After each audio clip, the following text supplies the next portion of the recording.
Hola, hola, ¿qué tal? Hola, hola. ¿Qué tal? Pues bienvenidos todos a una sesión más de este ciclo de conferencias Personajes sobrenaturales en cuarentena en esta nueva normalidad sobrenatural. Tengo muchísimo gusto de presentar a nuestra conferencista estrella de hoy. Ella es maestra en literatura hispanoamericana por el Colegio de San Luis y doctorante en el Colegio de México en literatura hispánica, con una tesis hermosa sobre teatro en los siglos de oro, de la cual nos va a compartir hoy un pequeño fragmento de su trabajo de los elementos sobrenaturales en el teatro de Luis Vélez de Guevara. Bienvenida, Mara, qué gusto que estés aquí. Ay, Adi, muchas gracias. Muchas gracias por la invitación. Estoy muy contenta, muy emocionada. Eh, pues agradecerles primero que nada a ti, a Claudia, a Carlos, que nos están ayudando. Y pues bueno, la verdad es que me siento muy emocionada y muy feliz. Aunque estemos lejos, me siento como en casa, en el Corse. Pero pues bueno, sin más, vamos a empezar, porque hay Vámonos. mucho teatro que leer. Pues bien, si bien el título de la conferencia es un tanto, ¿cómo decirlo?, asuntuoso quizás, hablar de los elementos sobrenaturales en el teatro de los siglos de oro, eh, ¿sí se ve la presentación? Un segundito. ¿Sí? Ahí está, ahí va, ahí va. Hablar de los elementos sobrenaturales en el teatro de los siglos de oro, aunque lo acote al siglo XVII, pues es muy amplio. Por eso, específicamente voy a hablar de algunos elementos sobrenaturales en la obra de Luis Vélez de Guevara, y lo que me interesa es destacar la recreación de algunos elementos, así como la permanencia. Luis Vélez de Guevara sobre todo es conocido por su única novela, que es El Diablo Cojuelo, pero bueno, tiene mucho teatro, fue discípulo de Lope de Vega, y bueno, es uno de los grandes también del siglo XVII de la comedia nueva. En esta plática me quiero centrar sobre todo, para acotarlo todavía más, porque sigue siendo muy amplio hablar de elementos sobrenaturales, lo quiero acotar sobre todo a los encuentros sobrenaturales. Es decir, eh, en diferentes narraciones siempre se dan, o por lo general se suelen dar, encuentros con diferentes personajes. Pueden ser con el diablo, que es lo más común, que no se tope al diablo, que se encuentran a las hadas, que se encuentran a los duendes. En este caso me interesa destacar específicamente los encuentros sobrenaturales en los que hay una interacción, hay un diálogo. Por lo tanto, la función del ente sobrenatural es fundamental. La intervención de este personaje es tan importante para el desarrollo de la intriga que pues a partir de ahí se empiezan a desatar algunos nudos del conflicto. Quiero mencionar que no son obras de santos porque por lo general las obras de santos se prestan a la espectacularidad, a la representación de los milagros, pero estas no son obras de santos y su espectacularidad cae sobre todo en esta recreación y permanencia de elementos sobrenaturales. Voy a hablar de dos personajes principales, el personaje de Peregrino en la comedia del Niño Diablo y el personaje de Don Domingo de Mesa en la comedia del Verdugo de Málaga. Al ser comedias y al ser teatro, son temas muy amplios, no solo se habla del encuentro sobrenatural, hay una serie de líneas que se van desarrollando y se entretejen para desarrollar la comedia. Esto quiere decir que la materia para la creación pues, puede tomarse de diferentes materias, dada la redundancia. Vélez de Guevara sobre todo escribió teatro histórico. No se, le, no se considera un autor que escriba teatro de capa y espada o teatro de enredo. Sobre todo utilizaba la materia histórica.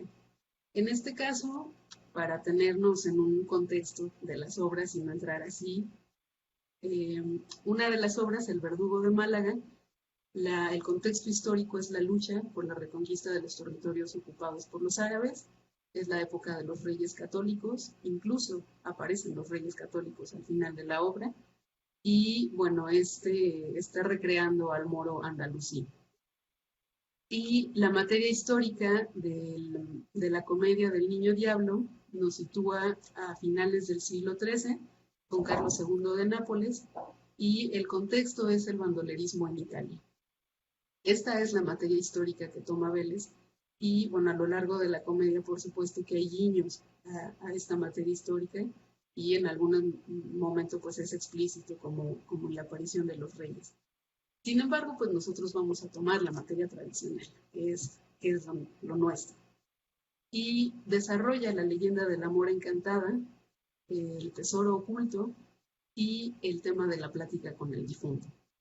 Vélez toma también un mínimo de la materia mitológica, sobre todo con los personajes, con los nombres de algunos personajes de la comedia del Niño Diablo, que es con la comedia con la que quiero empezar.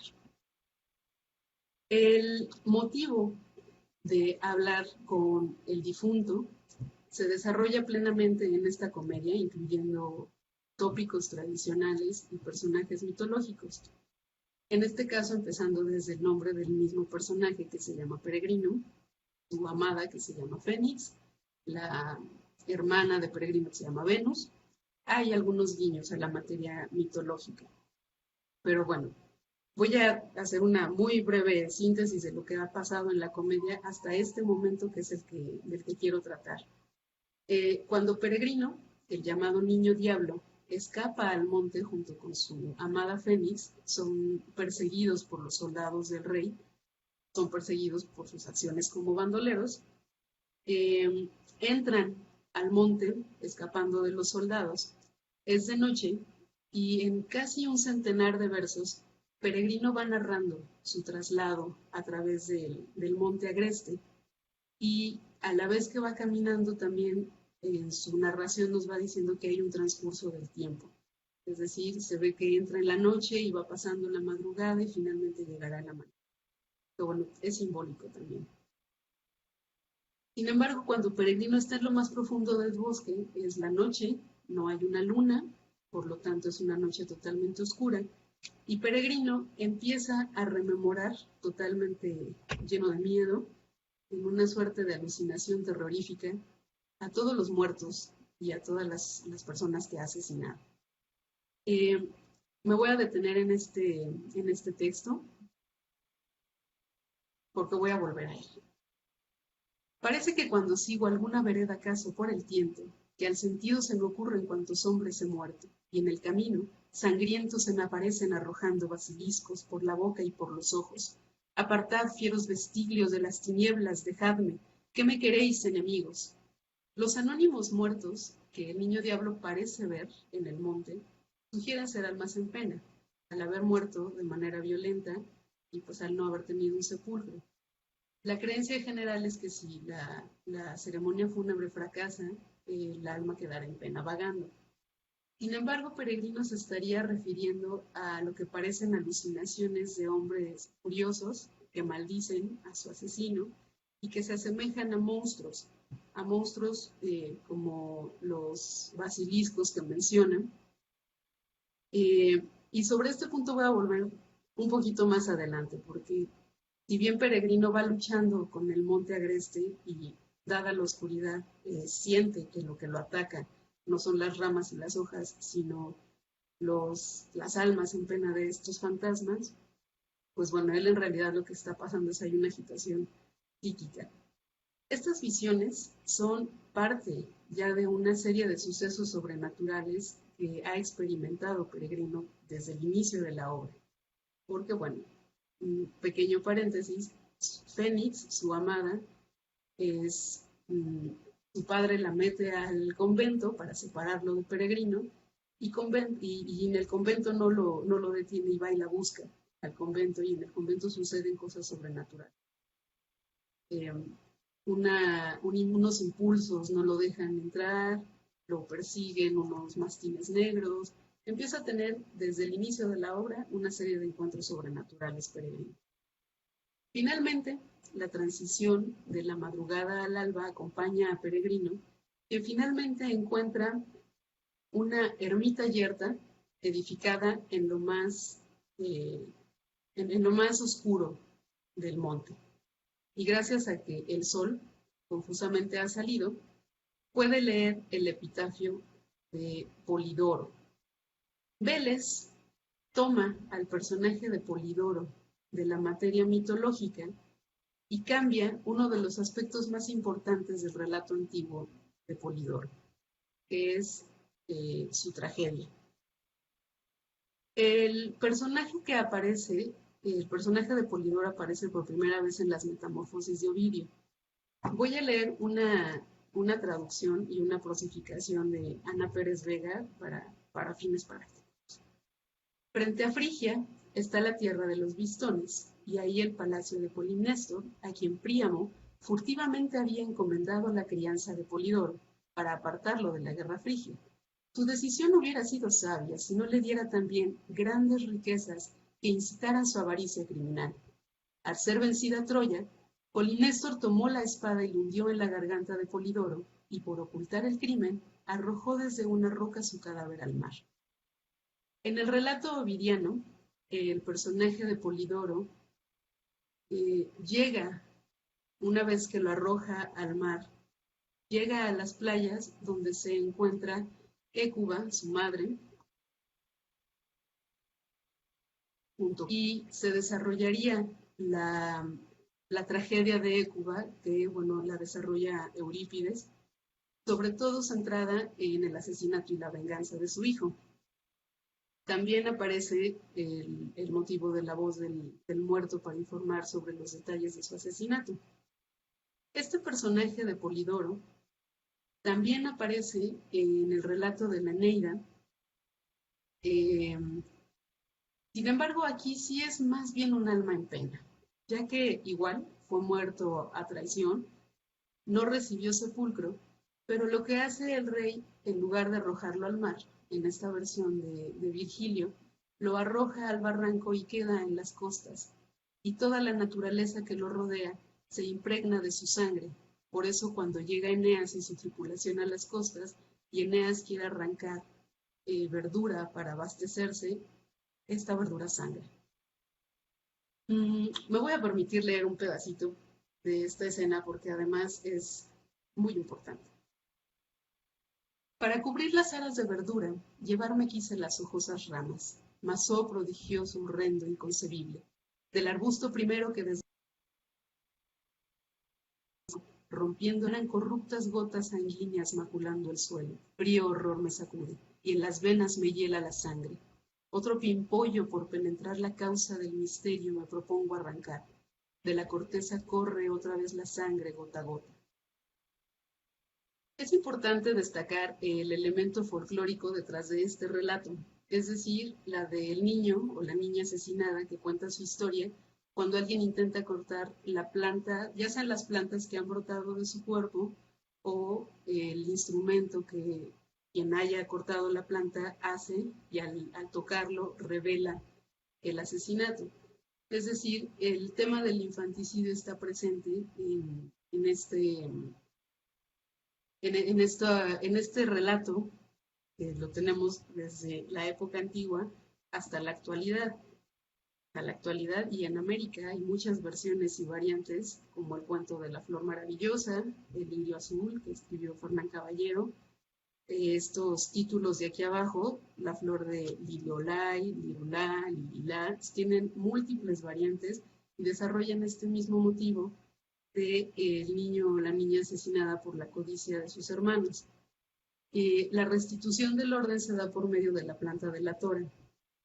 Esta ilustración es de un cuento argentino que es La flor de Lililá y es básicamente lo mismo. Hay un asesinato, por lo general es un niño, incluso en los relatos antiguos es el niño príncipe, se le llama Polidoro, es un niño al que asesinan y la restitución del orden viene por medio de esta planta, ya sea que brota de su cuerpo, ya sea que la talla. En México tenemos Las hojas del Inalá, una narración que recopiló Mercedes Zavala. Pero no nos perdamos, porque Vélez de Guevara pasa por alto el motivo maravilloso y se centra en la plática con el difunto. Esas riquezas por las que el el pequeño niño es asesinado en el mito griego y en el relato virgiliano, Vélez decide sepultarlas con su personaje en lo más profundo del monte, en una especie de restitución poética quizás, pero de forma práctica, que Polidoro tenga una lujosa ermita donde descansar, liberará a Peregrino de hacer algún ritual fúnebre, como el que en efecto debe hacer Eneas. Es importante este ritual fúnebre, eh, ya que el personaje virgiliano les avisa de los peligros de estar en la isla. En esta isla es al inicio de la Eneida, Eneas y su tripulación creen que es la isla donde van a llegar, se van a instalar y se van a sentar ahí. Y Polidoro les dice que no, les dice que es una isla maldita. Sirve entonces Polidoro como el emisario, el primer emisario, uno de los primeros pues sí, emisarios que le van diciendo a Eneas, y va a tener diferentes encuentros. El personaje virgiliano les avisa y los incita a huir. Les dice, eu fuge crudelis terras, fuge litus avarum. Con esta advertencia van a desatarse una serie de advertencias subsecuentes. Por su parte, el difunto veleseño no es un alma en pena y no es un fantasma.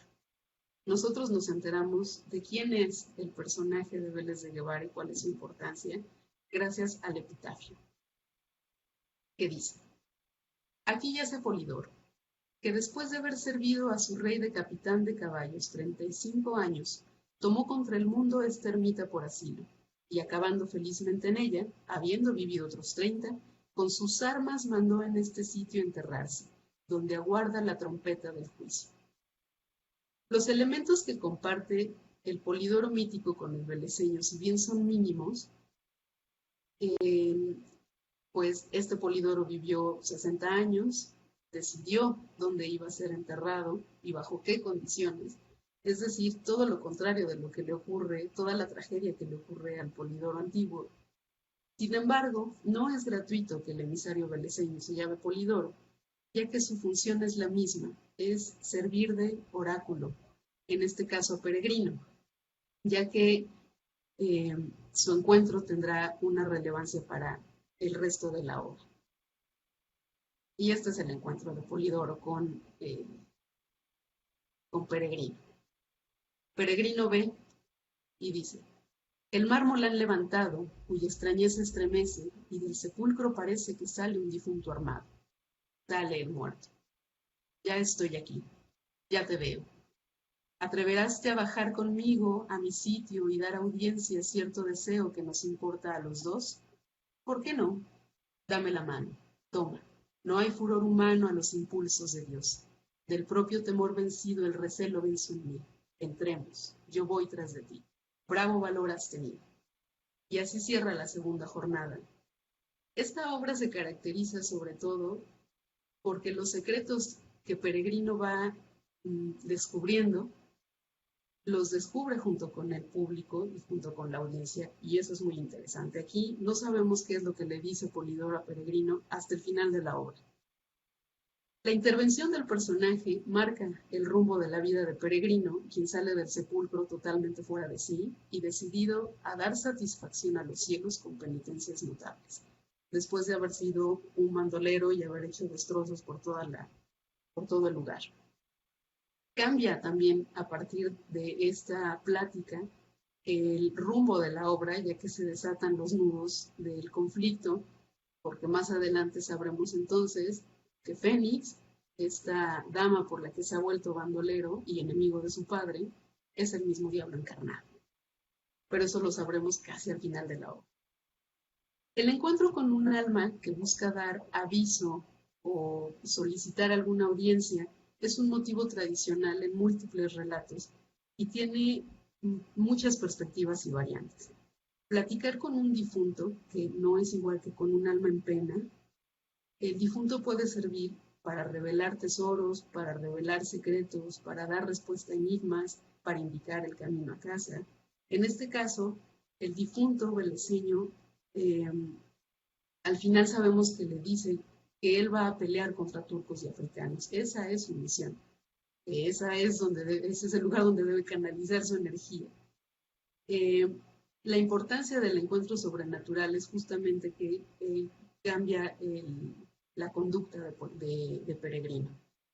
Y es aquí donde entra la libertad creativa de Vélez de Guevara, ya que solamente recrea el motivo tradicional de platicar con un difunto y hace caso omiso del motivo maravilloso, es decir, de que las plantas cobren vida, por decirlo así.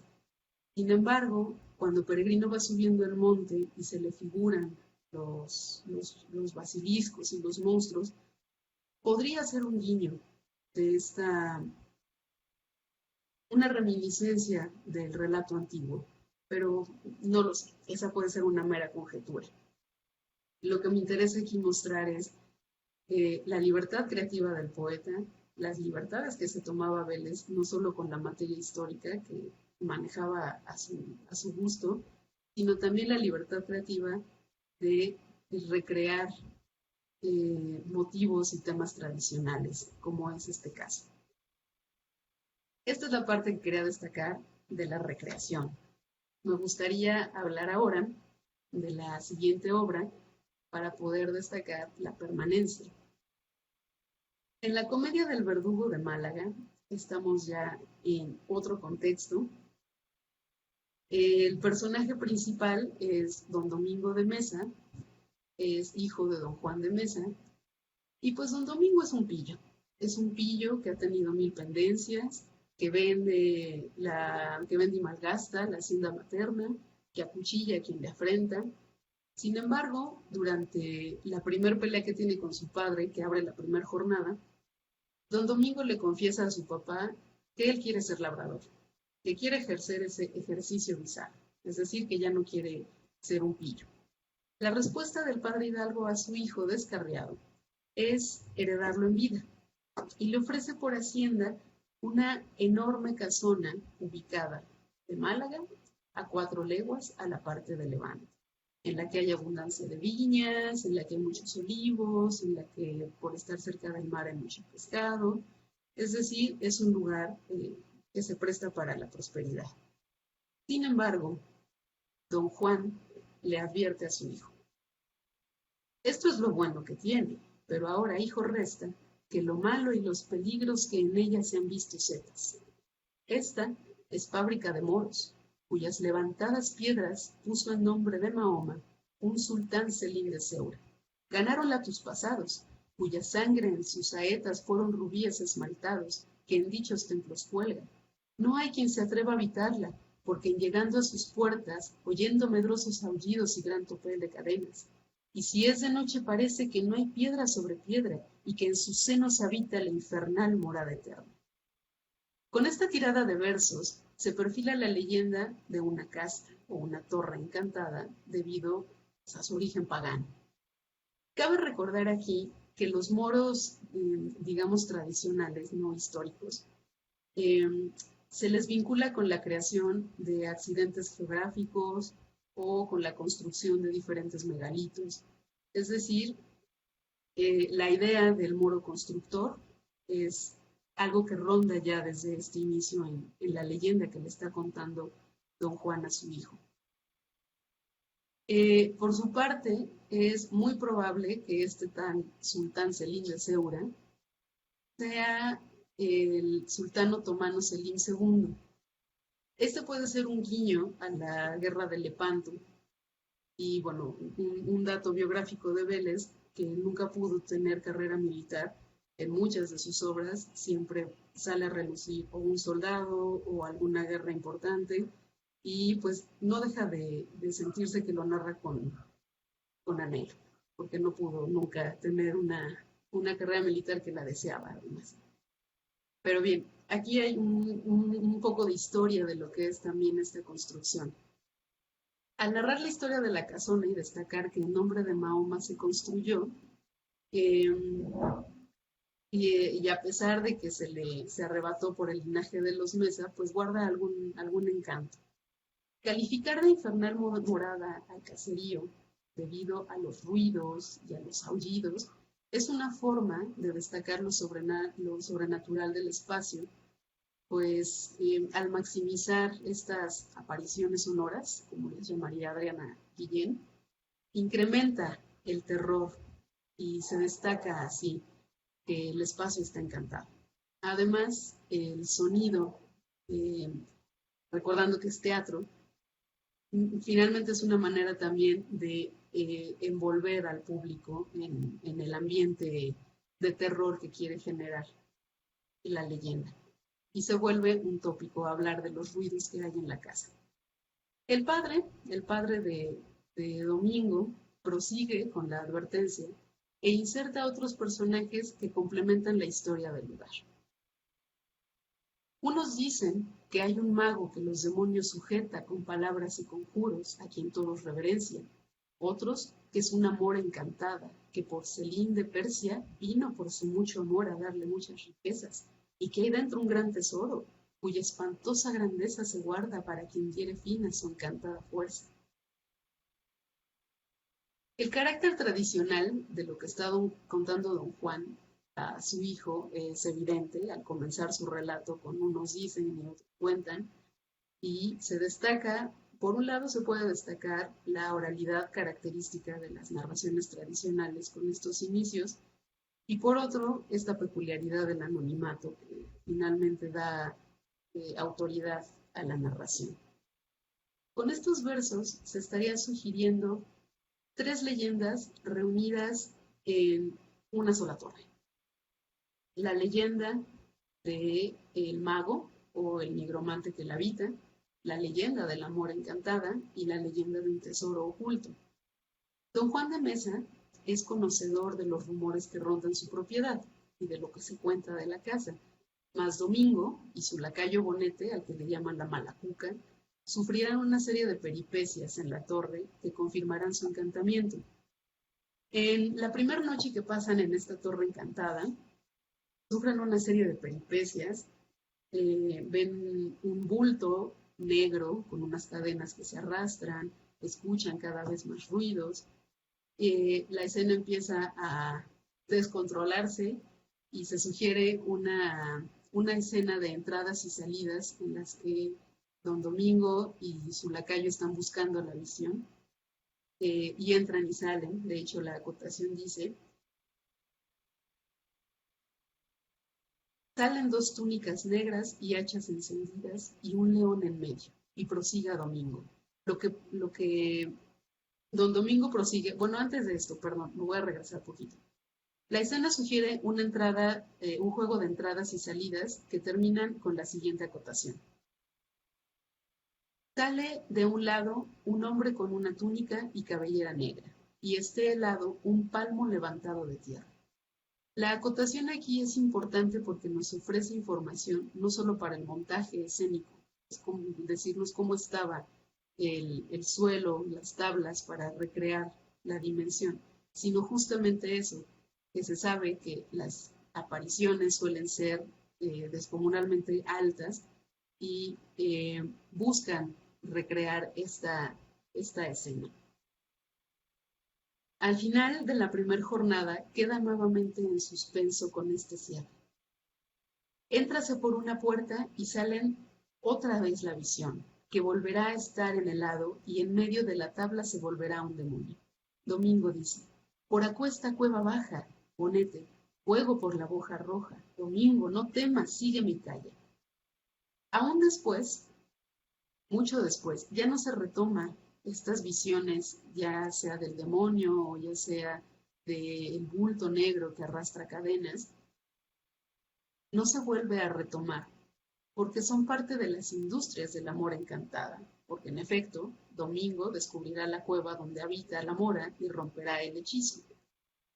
En la cueva, a la entrada de la cueva, salen 2 con túnicas negras y hachas encendidas y un león en medio. Y prosiga Domingo. Lo que prosigue Domingo es encomendándose a Santo Domingo, pidiéndole perdón a su padre, pidiendo que las visiones se vayan. Es decir, don Domingo está muerto de miedo, pero no deja de enfrentarse a la visión.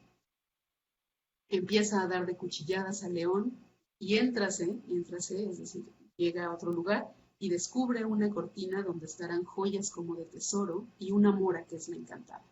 Es decir, el personaje de la mora aparecerá en escena y entablará un diálogo con él. Se da el encuentro sobrenatural. Cabe destacar que descubrir el encanto es una de las características de los protagonistas de las comedias con temas sobrenaturales. Hay que ir a buscar o a enfrentar el elemento sobrenatural. Es decir, que son personajes que para desenmascarar el engaño o el prodigio lo enfrentan. Y pues Don Domingo no es la excepción. Como ya es conocido Don Domingo como el verdugo de Málaga por haber matado a 10 moros, cuando decide volver a la torre y tiene este encuentro, las visiones con las que pelea Domingo, aunque parecen poderosas, huyen al escuchar su fe, al escuchar su devoción. Finalmente el caballero Domingo las vence y descubre a la mora. Y se da el encuentro y la mora nos narra quién es. Llega gallardo mancebo, que por secreto divino las treguas de acueste encanto con tu valor has rompido, que por misión de Alá, que estas cuevas habito de un espíritu engañado a quien la memoria rindo. 100 años ha que está aquí este tesoro escondido, que a falta de honrados pechos por encantos le resisto. Por tu valor y obediencia que hoy a tu padre has tenido, y por rezar un rosario que ha fundado otro domingo, y por tus intercesores que con Dios mucho han podido, mereces que yo me ausente y quedes tú ufano y rico. Y así me lo manda Dios, por el ángel que has tenido y tienes por guarda tuya, bien te ha guardado y servido. Vive alegre que jamás verán aquí los nacidos, ni los que están por nacer, sombras, visiones, ni peligro. La mora reconoce las hazañas de Don Domingo, el verdugo fuerte, como también lo llama, y lo invita a tomar el tesoro que ha ganado. Para la leyenda del tesoro escondido, en este caso la mora está funcionando como la guardiana y como la custodia de este tesoro. Es decir, que el tesoro no está encantado por sí mismo, sino que es ella quien utiliza las visiones y los sonidos como estrategia para resguardarlo.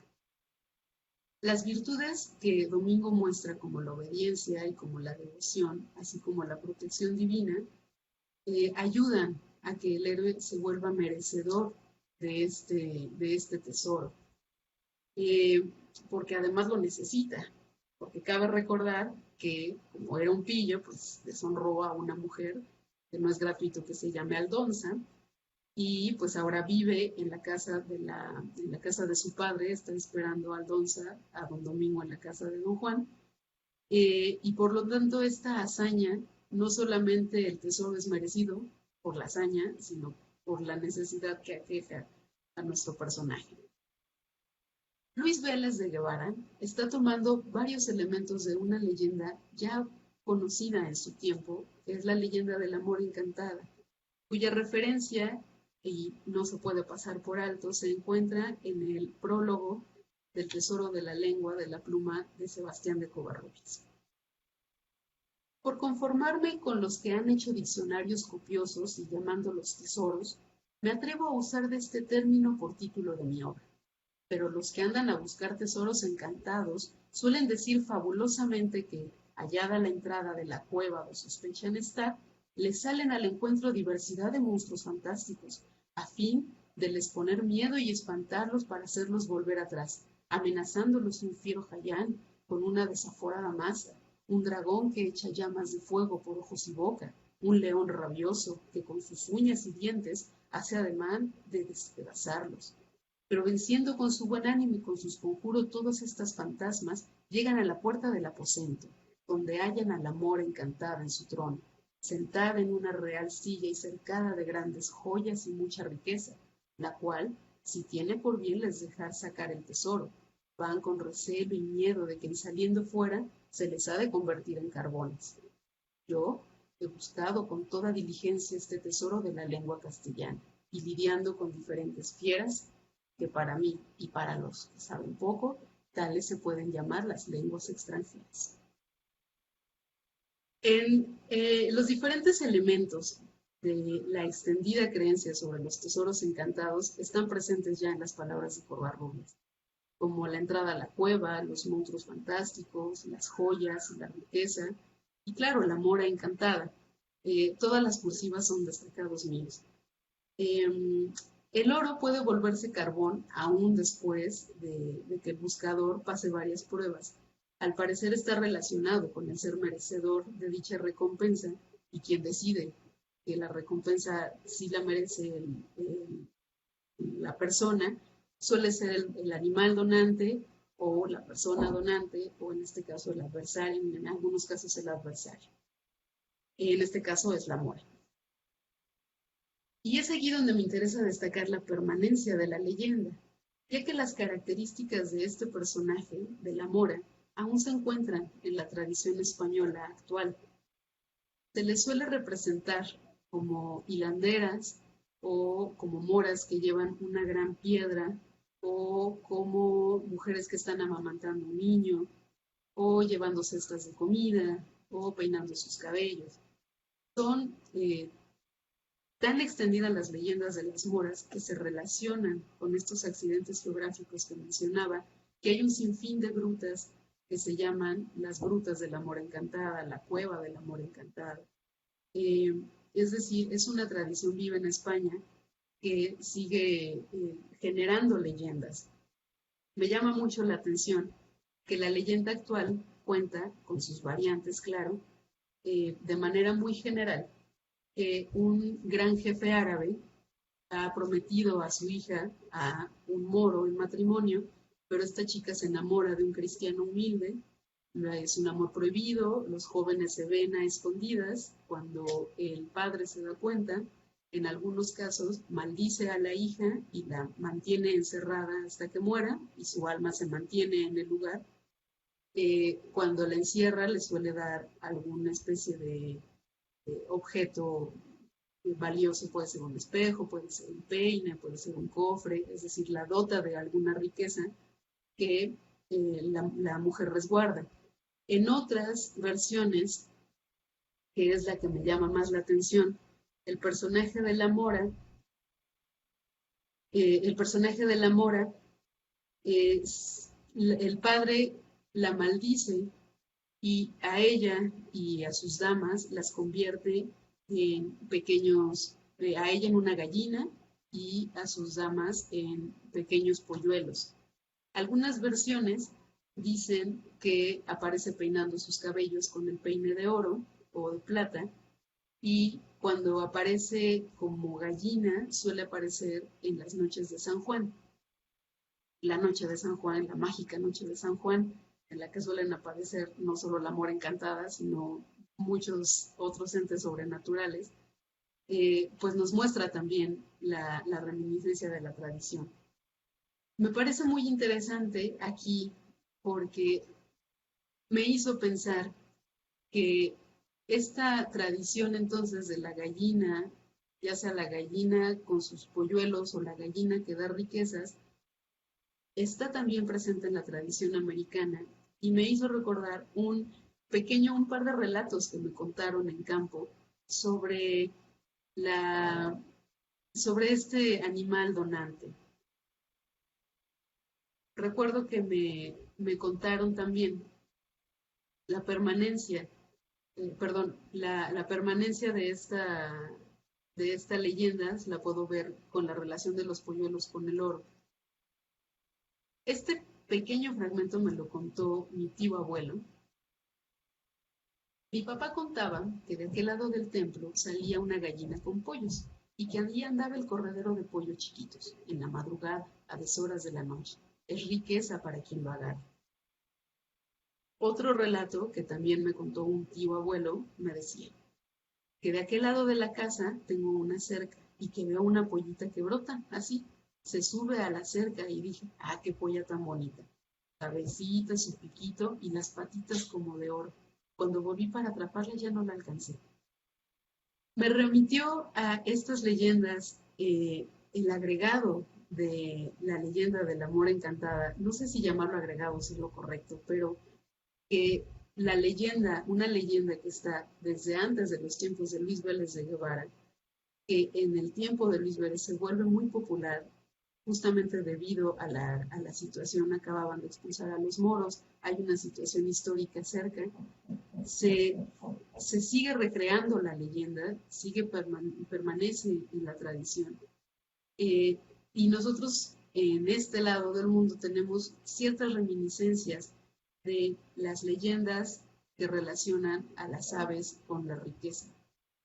Yo estoy segura que más de alguna persona que nos escucha sabrá alguna otra leyenda que relacione a, la, a las gallinas con la riqueza y que se vuelve un animal donante. E incluso hay narraciones que hablan de moros. Leí un cuento, el cuento que recopila Mercedes Zavala, y hablan de el cuento de Blancaflor. Hablan de la negra mora, por ejemplo, ¿no? El novio de Blancaflor se enamora de una negra mora. Es decir, aunque en nuestra tradición mexicana los moros se representan de otra manera, también están presentes en la literatura, en la danza.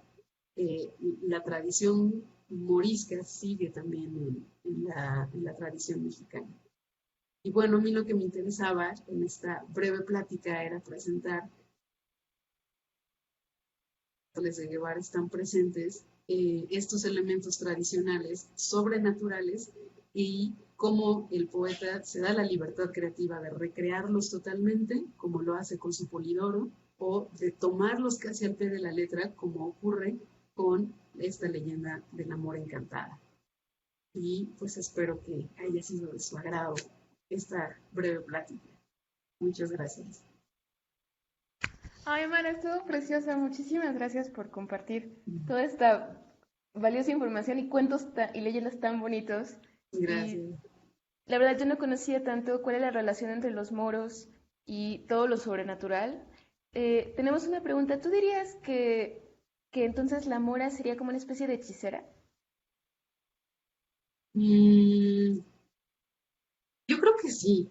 Creo que sí tiene que ver con una cuestión de hechicería, porque además también o sea, las moras encantadas tienen que ver con la magia y tienen que ver con el encanto, con la seducción también.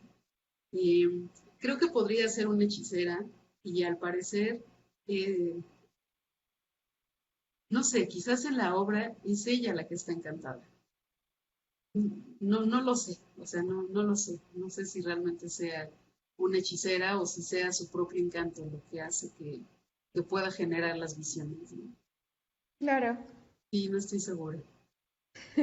Pues bueno, los invitamos también a que nos sigan haciendo preguntas. Aprovechen aquí a esta conferencista estrella, por favor. Tenemos otra cuestión.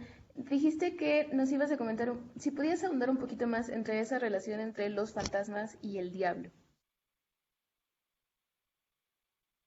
Entre los fantasmas y el diablo. Bueno, yo mencionaba que por lo general los encuentros sobrenaturales se dan con diferentes personajes. Podemos, en cuentos o en leyendas, los encuentros sobrenaturales se pueden dar con el diablo, con el fantasma, con el duende, pero específicamente la relación diablo-fantasma, no sé, no sé si me puede decir como más. Exactamente por dónde. Yo creo que, pues, en general, las ánimas pueden, y el inframundo están conectados, ¿no?, por el espacio. Y, sin embargo, yo creo que sería interesante ver realmente cuáles son todos estos textos que los relacionan, ¿no? O sea, qué tanto puede ser, porque las ánimas en pena en general, por ejemplo, las almas condenadas, son esas almas, digamos, que podría decir que estarían al dominio del diablo. No lo sé, ¿tú qué piensas? No sé, porque pueden estar simplemente vagando, ¿no? O sea, puede ser un alma en pena que le hace falta decirle a alguien dónde está el tesoro, o que le hace falta decirle dónde están sus huesos, y no precisamente está relacionado con el diablo. Y no precisamente es un fantasma, ¿no? Creo que es más bien un alma en pena, o sea, simplemente está penando. Y quizás el fantasma sí tiene una función de alejar, y el ánima al contrario, por lo general el alma en pena atrae para que se le ayude o atrae para dar aviso. Y me parece que el fantasma más bien funciona para alejar, ya sea de la casa encantada, ya sea del espacio sagrado, no sé. Por supuesto, que sería contrario a lo que también nos decías tú, que hay muchos personajes donantes en el Ujú. teatro de Luis Vélez de Guevara. Y tenemos una pregunta más de Juan Fernando Hernández, que nos dice, en cuestión de convención teatral, ¿cómo se enfrentaba el público del siglo de oro ante lo sobrenatural, ¿no? Como lo que dice Jacques Le Goff, que el público estaba familiarizado con lo maravilloso. Sí, por supuesto, además les encantaba. Esta comedia, sobre todo estas dos, me sugieren, y por lo que he leído, son comedias que se representaban tanto en Palacio como en los corrales. En los corrales había una cantidad de elementos que ayudaban a la representación teatral, la tramoya, las máquinas, los trucos. Eh, por ejemplo, cuando menciona, específicamente en estas obras me llama la atención que es el diálogo, los personajes te van contando, aparece la mora como un personaje, pero hay otras obras en las que en realidad hace uso de todos los elementos teatrales. Bueno, justo en la de Niño Diablo, una vez que Fénix le dice al Niño Diablo que es el diablo, lo toma y vuelan a través del monte, y literalmente vuelan, ¿no? Eso es un elemento de la tramoya que los hace volar de un lado a otro del monte. Eh, y ese tipo de efectos espectaculares, bueno, era la delicia del público, porque pues claro que iban a ver ese teatro también, y Vélez se caracterizaba por hacer un teatro muy espectacular. Aquí me llama la atención que la espectacularidad se da en el diálogo, en la acción, y no se requiere de tanto elemento de maquinaria. Entonces, sí había además una buena recepción. Yo estoy segura que con mencionar La Mora Encantada, el público ya decodificaba, ya sé de qué va, ya sé de qué me está hablando, y hay luego una especie de complicidad de que ya saben por dónde va a ir, ¿no? Y desarrollo del tema. Wow. Oye, María, de casualidad, ¿tú sabes si estas obras se siguen montando todavía en nuestros días? ¿Si tienen esa misma espectacularidad? Hay algunas, y de hecho, sí hay algunos corrales todavía en Madrid, hay algunos que están adaptados para ser corral de comedias. Las de Vélez de Guevara, no sé, esa sí sería una buena pregunta para investigar. Sé que varias de López siguen siendo representadas. De Vélez no estoy tan segura, pero, pero sí, el teatro de los siglos de oro sí se sigue representando. Y quiero creer con todo y su espectacularidad, si no, pues le Si no, ¿para faltaría qué? algo. Una pregunta más. Eh, sí, nos pregunta Rako Kali que si conoces la obra El esclavo del demonio y nos podrías decir algo al respecto. Y la obra del esclavo del demonio también, bueno, en el teatro del siglo de oro el personaje del diablo pues es protagónico. En muchísimas obras está presente.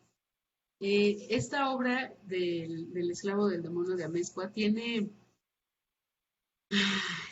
muchos elementos que no precisamente concuerdan con los de estas obras de Vélez. Ahí sí hay un pacto explícito con el diablo, la entidad con la que está relacionándose.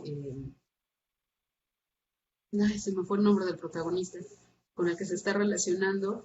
Sí hay es una relación de pacto, pero esta obra va como en otro camino. Y hay muchas obras que tienen relación con el demonio específicamente. Aquí es algo que quizás me faltó destacar, no son apariciones demoníacas en sí mismas. O sea, la mora encantada no se le relaciona directamente con el demonio. Se menciona que aparece un demonio, pero finalmente la misma mora nos hace ver que es una de sus eh, artimañas para alejarlos del tesoro, pero no hay más allá de alguna relación con el diablo. Y en la obra de Peregrino con el niño diablo, en esta escena con Polidoro, de hecho Polidoro le dice que él tiene esta encomienda de avisarle y es una encomienda de Dios. Dios lo mandó a Peregrino a que se encontrara con Polidoro, porque Polidoro tenía que cumplir también esa misión divina, ¿sí?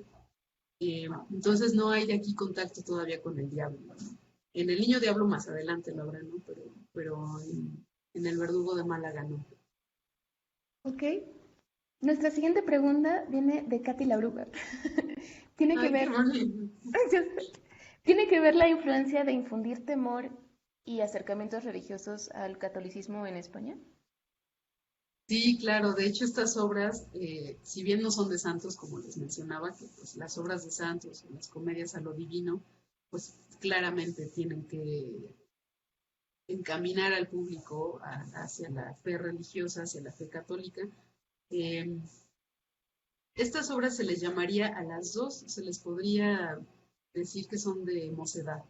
Los dos son personajes jóvenes que pasan por una serie de peripecias, digamos, que los hacen rectificar el camino.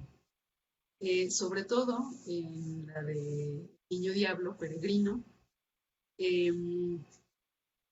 él sí tiene un cambio total y termina siendo una comedia que nos habla de, ¿cómo decirlo? Pues sí, de reforzar la fe, ¿no? Pero es parte de los temas, o sea, uno de los temas es la religión y otro de los temas es el orden establecido, o sea, el rey es el rey y eso no se cuestiona, el vasallo jamás va a cuestionar tampoco, o sea, hay temas centrales en el teatro de los siglos de oro que por mucha libertad creativa que puedan tener los poetas, no los tocan. Y, o sea, Vélez, aunque tiene ahí algunos guiños de criticar a la monarquía, es muy velado y finalmente es un comentario que continúa, que ya después se rompe, ¿no? Pero, pero sí, o sea, es inherente el tema religioso a las comedias del siglo de oro. Y una última pregunta para cerrar. Lamentablemente ya se nos acabó el tiempo, ojalá tuviéramos más. Pero de este tipo de teatro, ¿crees que sería teatro fantástico? Mm, pues mira, es difícil porque en el término fantástico para la época era el término correcto, o sea, esto viene de la fantasía, viene de la imaginación, pero llamarlo teatro fantástico, no, porque más adelante quizás lo que derivará que son las comedias de magia, que ya es más hacia el final del siglo XVII, más entrado al XVIII incluso, y sí son comedias de magia propiamente, pero llamarlo teatro fantástico no lo sé, no lo sé, no me suena, pero Es- no estaría yo creo que segura. estoy de acuerdo contigo en que tal vez para la época sí tendría que ver más con la fantasía, pero igual viéndolo como vemos el término hoy, sería tal vez anacrónico, no lo sé. Yo tampoco sé. Sí, Es no, una buena pregunta para investigar.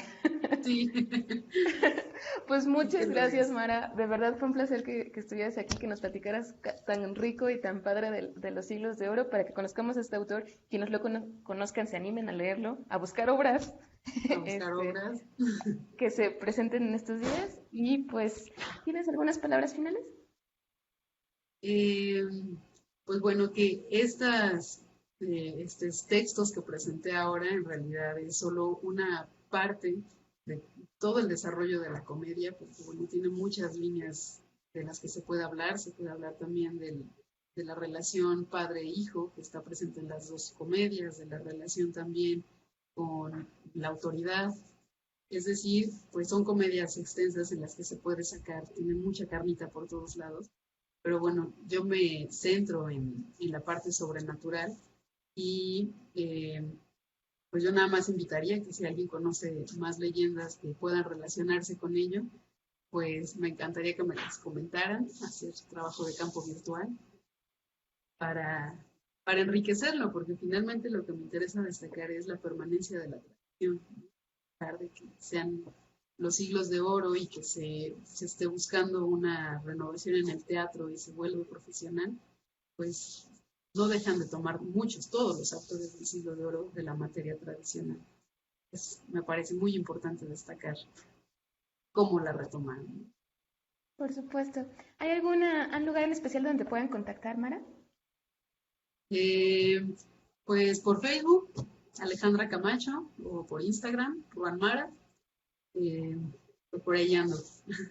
Excelente, pues ahorita les anotamos los datos para quienes conozcan leyendas o estén interesados, también puedan contactar a nuestra investigadora estrella. Muchas gracias a todos Muchas por gracias. sintonizarnos una vez más esta semana. No se pierdan la siguiente semana que también vamos a tener otra conferencia de la cual le vamos a estar diciendo toda la información en estos días. Y recuerden que también la conferencia del día de hoy la vamos a subir a nuestro canal de YouTube. A la próxima semana también, por ahí la vamos a estar compartiendo. Muchas gracias.